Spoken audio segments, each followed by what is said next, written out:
Hello everybody and welcome back to Yalan app. In this video, I'm going to show you exactly how I myself was able to fix Kia Access app not working. So if you're currently having that exact same problem and you want to be able to fix this, well then this video is going to be perfect for you.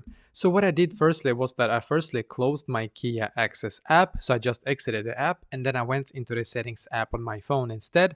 And then what I did on the settings app was that I scrolled down in here and then I clicked on general. So I clicked on general. And as you can see, you should now be taken to a page very similar to this. In here, I just scrolled down a little bit and I clicked on storage.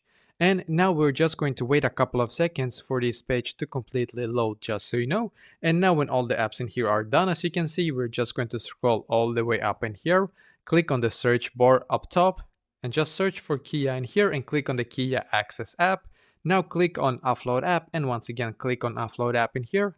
Just wait a couple of seconds and then click on the blue button here once again. So now you're just going to wait for your Kia Access app to completely update to the absolute latest version. So I did this myself, then I went back into the app and now it was working for me, and I hope that this will be able to fix it for you as well.